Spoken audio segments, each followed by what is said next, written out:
If a matrix A is both symmetric, बहुत बढ़िया, and skew symmetric, then, ये तो बड़ी अजीब सी बात हो गई भाई।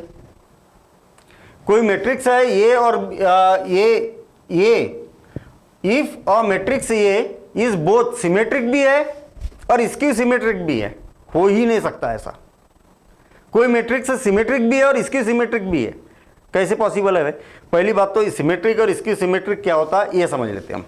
देखिए, मेरे पास में मान लिया जाए कि एक मैट्रिक्स है 0 0 0 -1 1 3 -3 5 और -5, ये एक मैट्रिक्स है। ये इज इक्वल टू, ध्यान देना इधर, समझना बात को।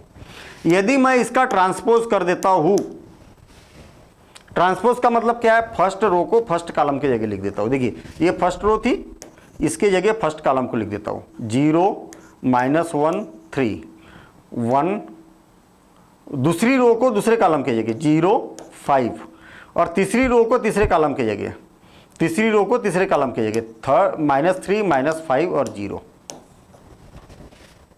और यदि मैं इसमें माइनस कॉमन निकाल देता हूं, माइनस इसमें से क्या कर देता हूं, कॉमन निकाल देता हूं। देखिए, माइनस कॉमन निकालेंगे तो जीरो ही होता है, इसमें से माइनस कॉमन निकालेंगे तो -1 और ये 3 हो जाएगा, ये 1 0 5 और -3 -5 और 0। आप देखेंगे कि ये वापस जैसे के वैसे आ गया, वापस जैसे के वैसे आ गया, मतलब ये आ गया, और सामने क्या लगा है? माइनस लगा है, सामने क्या लगा है? माइनस, ये आ गया। यदि आप किसी मैट्रिक्स का ट्रांसपोज करते हैं और वही का वही मैट्रिक्स आ जाता है, केवल साइन चेंज हो जाता है, तो स्क्यू सिमेट्रिक मैट्रिक्स होता है।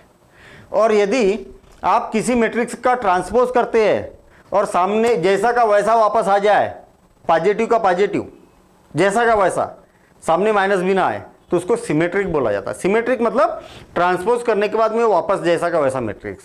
और स्क्यू सिमेट्रिक का मतलब वापस जैसा का वैसा मैट्रिक्स लेकिन सामने माइनस। तो ये खास करके याद रहे, ध्यान देना इधर। सिमेट्रिक कब होता है? सिमेट्रिक कब होता है? चाहे डायगोनल में कुछ भी आ जाए, उससे कोई लेना देना नहीं। ध्यान देना इधर, सिमेट्रिक कब होता है? सिमेट्रिक कब होता है?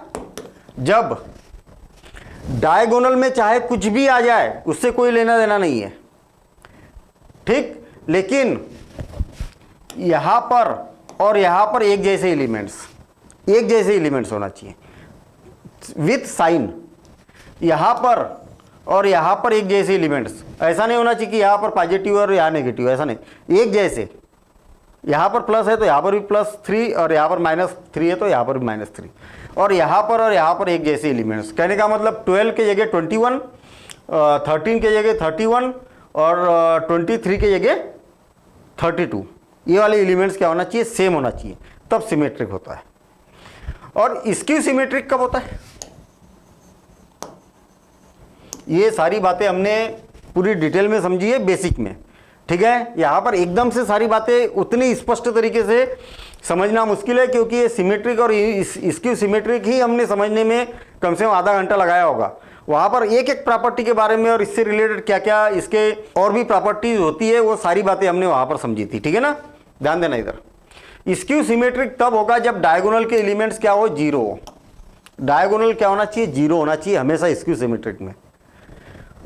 ये और ये एलिमेंट सेम होना चाहिए, बस अपोजिट साइन होना चाहिए। ये और ये सेम होना चाहिए, अपोजिट साइन, ये और ये सेम होना चाहिए, अपोजिट साइन, तब स्क्यू सिमेट्रिक होता है। तो ऐसा तो पॉसिबल ही नहीं, कोई एक सिंगल मैट्रिक्स स्क्यू सिमेट्रिक भी है और सिमेट्रिक भी है, ऐसा पॉसिबल नहीं है। क्यों? क्योंकि सिमेट्रिक के लिए ये दोनों के साइन सेम होना चाहिए, स्क्यू सिमेट्रिक के लिए अपोजिट होना चाहिए। तो कोई भी मैट्रिक्स ऐसा नहीं हो सकता है। केवल नल मैट्रिक्स ऐसा है कि जो सिमेट्रिक भी होता है और स्क्यू सिमेट्रिक भी होता है। नल का मतलब 0 मैट्रिक्स। सारे एलिमेंट्स अगर 0 रह गए तो उसको सिमेट्रिक भी बोला जा सकता और स्क्यू सिमेट्रिक भी बोला जा सकता। तो ये इज अ डायगोनल मैट्रिक्स, बिल्कुल गलत बात है। ये इज अ स्केलर मैट्रिक्स, ये भी गलत बात है। ये इज अ 0 मैट्रिक्स, ये करेक्ट बात है। और ये भी स्क्वायर मैट्रिक्स, ये भी गलत है। करेक्ट आंसर क्या होगा इसका? बी होगा। जब भी हम मल्टीपल चॉइस क्वेश्चन कर रहे हैं तो मल्टीपल चॉइस क्वेश्चन में आपके कॉन्सेप्ट बड़े क्लियर रहना चाहिए। कहने का मतलब जो हमने, ये रिवीजन है एक प्रकार का। ऐसा नहीं कि आपने मैट्रिक्स को टच ही नहीं किया और फिर आप बोल रहे हैं कि सर हमें तो पूरा एमसीक्यू के थ्रू ही पूरा सब कुछ समझ में आ जाए, तो ऐसा पॉसिबल नहीं है। पहले आप पूरा बेसिक समझिए, हर एक कॉन्सेप्ट को समझिए और उसकी प्रॉपर्टीज समझिए, उससे रिलेटेड क्वेश्चन करिए, उसके बाद मल्टीपल चॉइस क्वेश्चन करेंगे तो रिवीजन होगा आपका, और किस प्रकार के मल्टीपल चॉइस क्वेश्चन क्रिएट होते हैं और कैसे उसको सॉल्व किया जाता है, वो सारी बातें फिर आसानी से आप समझ पाएंगे। नेक्स्ट क्वेश्चन देखिए, यहां पर दिया इक्वल और यहां दिया 7 0 1 0 और 5, ये बोला है। यहां पर बोला है कि 2 का मल्टीप्लिकेशन करेंगे तो कर दो भाई मल्टीप्लिकेशन 6 8 10 और 2x, ठीक है ना, प्लस 1 y 0 और 1, ये हो गया।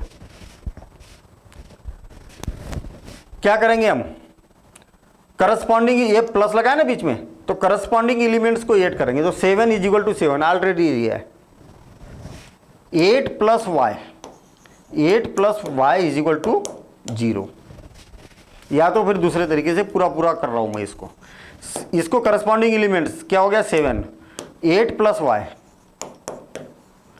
10 + 0 2x + 1 2x + 1 = 7 0 1 0 और 5, इतना आ गया। जब बीच में इक्वल लगा है, ऑर्डर सेम है, इसका मतलब इसके करस्पॉन्डिंग एलिमेंट सेम होते हैं। इसका मतलब 7 के इक्वल टू 7, 10 के इक्वल टू 10, 8 + y = 0 और 2x + 1 = 5।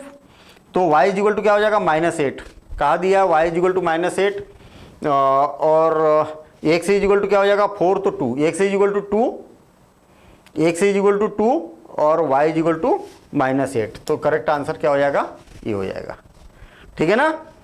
तो ये इक्वल दिए थे तो हमने क्या किया, बोथ साइड कंपेयर कर दिया। चलिए नेक्स्ट क्वेश्चन क्या बोला है, नेक्स्ट क्वेश्चन में इक्वल लगा है और इधर दिया हुआ है 5 6 -7 और 10, इसको उठा के उधर ले जाओ तो माइनस, देखिए ये मैट्रिक्स भी है ना, जस्ट एलजेब्रा के रूल को फॉलो करता है।